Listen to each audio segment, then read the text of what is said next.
Assalamualaikum warahmatullahi wabarakatuh. Warga Jakarta yang saya hormati, hari ini saya akan kembali memberikan update atas perkembangan situasi pandemi COVID di Jakarta. Ada 4 hal yang akan saya sampaikan pada kesempatan kali ini.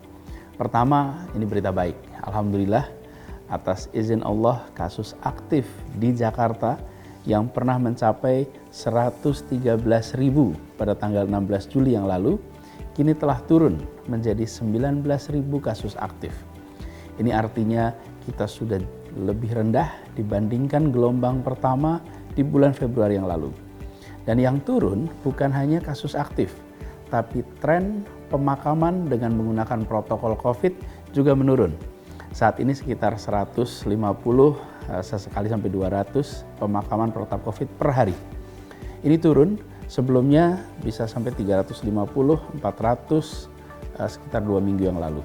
Tren kematian isoman juga menurun, saat ini kurang dari 5 seharinya. Sebelumnya pernah sampai 75 kematian sehari. Jadi kita menyaksikan penurunan. Begitu juga dengan tren keterisian rumah sakit. Turun menjadi sekitar 70%, lalu antrian di IGD juga sudah terurai. Positivity rate juga turun. Saat ini kita berada di kisaran 15%. Sementara di saat puncak-puncak dulu kita pernah mencapai angka 45%.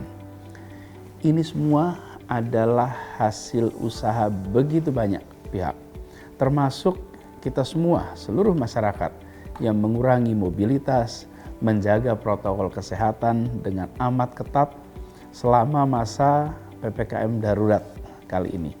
Dan saya ingin sampaikan kepada semuanya, terima kasih, apresiasi.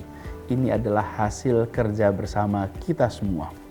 Sehingga kita bisa sama-sama menekan, mengurangi, dan alhamdulillah sampai pada fase seperti saat ini.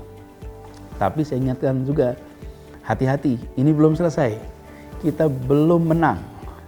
Kasus aktif walaupun sudah jauh lebih rendah daripada awal, ini masih tetap tinggi. Masih ada sekitar 3.000 kasus baru setiap hari, walaupun yang sembuh sudah jauh lebih banyak. Dan kita positivity rate-nya 15%. Kita harus mencapai fase ideal di bawah 5%. Dan tingkat keterisian kamar rumah sakit, kita harus mencapai angka aman yaitu 60%. Saat ini masih sekitar 70-an%. Dan antrian IGD memang sudah terurai, tapi ICU masih cukup padat. Karena itu jangan kasih kendor, jangan lengah, jangan sampai momentum perbaikan ini berbalik karena kita buru-buru merasa senang, buru-buru merasa berhasil, lalu kita mulai berkegiatan bebas. Terus kurangi mobilitas, terus jaga protokol kesehatan dengan ketat, harus sampai tuntas. Itu pertama. Yang kedua, berita baik juga, alhamdulillah. Kita masih ingat bahwa pada tanggal 14 Juni yang lalu, Bapak Presiden memberikan target 7,5 juta vaksinasi dosis pertama di Jakarta yang harus tuntas di akhir bulan Agustus. Alhamdulillah hari ini 31 Juli kita laporkan bahwa target itu telah tercapai. 7,5 juta vaksin dosis pertama dan 2,5 juta vaksin dosis kedua telah diberikan di Jakarta. Alhamdulillah, artinya ini adalah kita lebih cepat 1 bulan dari target jadwal yang sudah ditetapkan. Saya ingin sampaikan terima kasih kepada semua yang telah mendukung kegiatan vaksinasi ini, pemerintah pusat, khususnya Kementerian Kesehatan, kemudian Kementerian BUMN, BNPB yang sangat mendukung dalam kegiatan vaksinasi ini. Begitu juga di Jakarta, ada Polda, Kodam, Kajati, dan kami di DKI. Kami ini kompak kerjanya bersama, targetnya sama, sinergi terus, kolaborasi, dan yang terjadi adalah saling mengisi, saling menopang untuk kegiatan vaksinasi ini.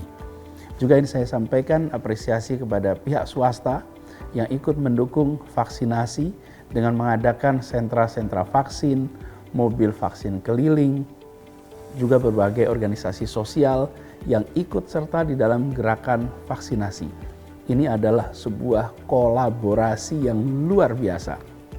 Juga terima kasih, apresiasi kepada para tenaga kesehatan, para petugas publik, relawan yang telah dan terus bekerja mensukseskan vaksinasi ini. Dan juga karena vaksinasi ini melibatkan warga, saya ingin sampaikan terima kasih kepada warga Jakarta yang antusias mengejar vaksinasi, mendatangi, memenuhi sentra-sentra vaksin setiap harinya, dan menjalankan ini semua dengan tertib. Dan perlu saya sampaikan sebagai catatan, dari 7,5 juta dosis pertama vaksin di Jakarta, ada sekitar 4,5 juta lebih adalah mereka berKTP DKI Jakarta. Lalu sisanya sekitar 3 juta adalah warga dengan KTP non-Jakarta. Yang terbanyak tentu yang dari sekitar Jakarta. Misalnya ada sekitar 1,3 juta warga berKTP Jawa Barat, dan ada sekitar 500.000 warga berKTP Banten yang juga divaksin di Jakarta. Namun memang bagian terbesar dari warga berKTP non-DKI Jakarta yang divaksin di Jakarta adalah petugas publik yang bekerja di sini. Mereka jumlahnya 1,6 juta orang. Jadi cukup banyak petugas publik yang bekerja di Jakarta, tapi mereka memiliki KTP luar Jakarta. Lalu sisanya adalah warga berKTP luar Jakarta, tapi berdomisili di Jakarta atau bekerja di Jakarta atau bersekolah di Jakarta. Atau memang tinggal di sekitar Jakarta tapi ikut vaksin di tempat ini karena kami tidak membatasi domisili penerima. Jadi ada 4, berKTP Jakarta, lalu bekerja di Jakarta, atau berdomisili di Jakarta, atau bersekolah, belajar, kuliah di Jakarta. 4 komponen ini yang kemudian selama ini mendapatkan vaksin. Nah, kita tahu bahwa herd immunity di kota yang sangat terbuka seperti Jakarta ini tidak akan tercapai bila yang divaksin hanya warga berKTP DKI saja. Jadi mobilitas yang tinggi, keterbukaan mengharuskan kita memvaksin siapa saja yang beraktivitas di tempat ini. Jadi kira-kira begini, selama Anda manusia, Anda sehat, tidak ada catatan larangan dari dokter, bisa vaksin di Jakarta. Jadi walaupun sudah 7,5 juta vaksin diberikan di Jakarta, tapi masih banyak warga berKTP DKI Jakarta yang belum vaksin. Dan kita akan terus kerja dan akan kerja cepat memastikan bahwa seluruh warga yang tinggal dan berkegiatan di Jakarta itu divaksin. Jadi walaupun target 7,5 juta itu sudah tercapai, tapi kita tidak akan berhenti di titik ini. Kita akan teruskan. Itu kedua soal vaksin. Yang ketiga masih ada hubungan dengan vaksin. Karena kita telah begitu banyak melakukan vaksinasi warga yang mendapatkan dosis pertama dan dosis kedua, maka kita sudah bisa lihat data-data efek dari vaksinasi yang ada di masyarakat. Kenyataannya, vaksin amat mengurangi risiko keparahan dan risiko kematian. Dari 4,2 juta orang berKTP DKI Jakarta yang sudah divaksin, hanya 2,3% yang tetap terinfeksi. Angkanya kecil sekali. Dan sebagian besar dari mereka yang terinfeksi ini, yang 2,3% itu, mereka tidak bergejala atau bergejala ringan. Dari 4,2 juta orang yang tadi sudah divaksin berKTP DKI, hanya 0,013% yang meninggal sesudah terpapar COVID. Atau kira-kira 13 per 100.000 penduduk. Itu yang meninggal. Kalau kita lihat dibandingkan dengan yang belum vaksin, yang sudah divaksin, itu case fatality rate-nya atau tingkat kematian kasusnya menurun sampai kurang dari 1/3 dibandingkan mereka yang belum vaksin.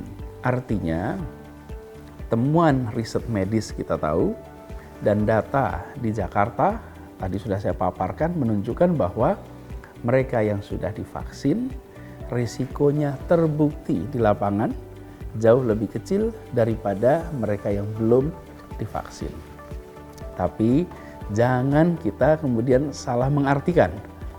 Kita tidak boleh menganggap bahwa kematian itu sekedar angka statistik. Di balik setiap kematian ada keluarga, ada saudara, teman yang kehilangan orang-orang dicintai, dan bahkan kehilangan orang-orang yang diandalkan untuk menopang kehidupan keluarga. Setiap angka kematian adalah duka, dan setiap kematian juga sesungguhnya adalah takdir Allah yang tidak bisa dimajukan, tidak bisa diundurkan. Itu sesuatu yang kita yakini. Nah, datanya tapi menunjukkan bahwa yang sudah vaksin, resiko kematiannya menurun, resiko gejala beratnya menurun. Oleh karena itulah kita harus ikhtiar. Ikhtiar untuk apa? Mengurangi resiko, meninggikan potensi keselamatan diri, keselamatan keluarga, keselamatan lingkungan kita. Dengan cara apa? Dengan cara melakukan vaksinasi. Itu pesan ketiga. Nah, keempat, ini masih juga ada kaitan dengan vaksin.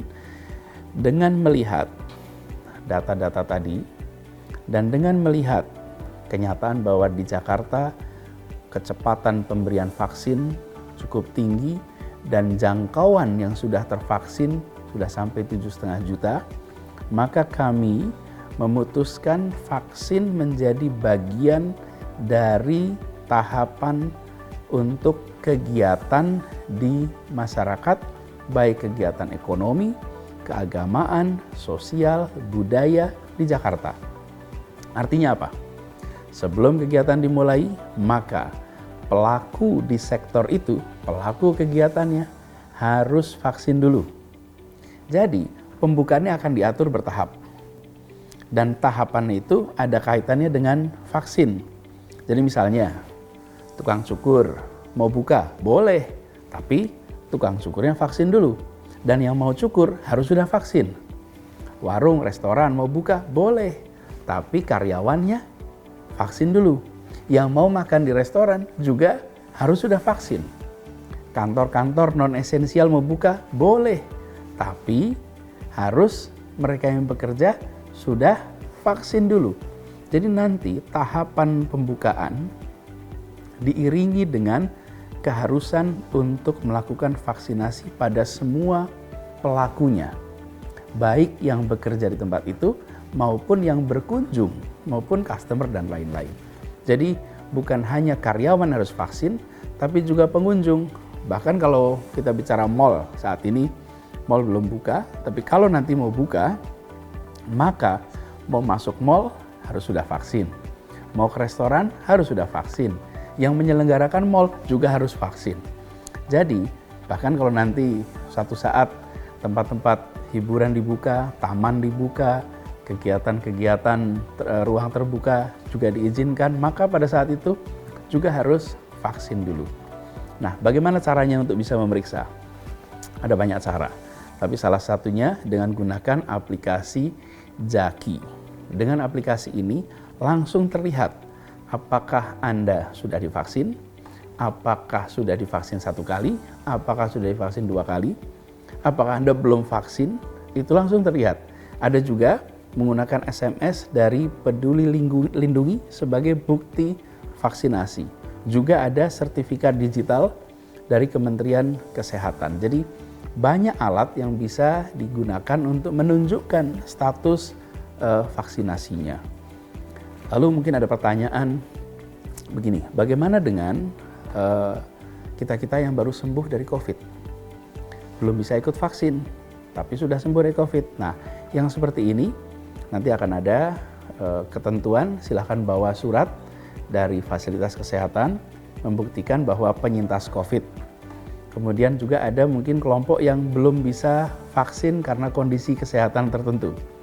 Sederhana, siapkan keterangan dokter dari fasilitas kesehatan itu sebagai buktinya. Jadi kita bisa atur berbagai pengecualian, tapi arahnya tetap sama, bahwa vaksin sebagai salah satu syarat untuk dimulainya berbagai kegiatan publik di Jakarta. Apakah nanti bisa bohong, memalsukan bukti? Ya tentu akan ada banyak cara. Tapi daripada repot-repot menghindari vaksin, kalau sudah jelas vaksin itu aman, sudah jelas vaksin itu menurunkan risiko kematian, dan dapat vaksin itu mudah, gratis, dan lama-lama makin banyak orang yang akan divaksin, maka justru membahayakan diri sendiri kalau kita terus-menerus menghindari vaksin. Jadi mengapa kewajiban vaksin itu juga ada? Sebelum kegiatan dimulai, sederhana, karena potensi penularan tetap ada dan kita ingin melindungi. Artinya kalau ada kegiatan dan tetap tertular, insya Allah resikonya kecil untuk terjadi kasus berat, apalagi pemberatan, apalagi pada fatalitas. Karena itu saya ingin mengajak kepada semua, bagi yang belum vaksin, yuk segerakan. Daftarkan lewat aplikasi Jaki, atau kalau mau lebih sederhana juga silahkan langsung datang ke fasilitas kesehatan terdekat. Jadi siap-siap dari sekarang yang sudah mau memulai kegiatan, mulainya dengan memastikan vaksinasi dilakukan. Ini juga termasuk pada kegiatan keagamaan. Banyak sekali kegiatan keagamaan yang ingin diselenggarakan. Mulailah bersiap dari sekarang, penyelenggaranya maupun pesertanya semua untuk lakukan vaksinasi. Dengan cara begitu, insya Allah kita bisa sama-sama menekan potensi perburukan atau potensi fatalitas. Nah, yang terakhir, ini kita sekarang masih berada di dalam PPKM level 4. Artinya jangan menganggap ini sudah bebas. Walau kondisi sekarang sudah jauh membaik dibandingkan beberapa minggu yang lalu, tapi tetap kurangi mobilitas, terus jaga protokol kesehatan, terus saling jaga, terus saling bantu. Terakhir, selamat berakhir pekan. Sebisanya kita di rumah saja. Dan izinkan saya menyampaikan salam hangat, salam hormat untuk seluruh keluarga. Semoga Allah Subhanahu wa Ta'ala merahmati kota Jakarta dan melindungi kita semua. Assalamualaikum warahmatullahi wabarakatuh.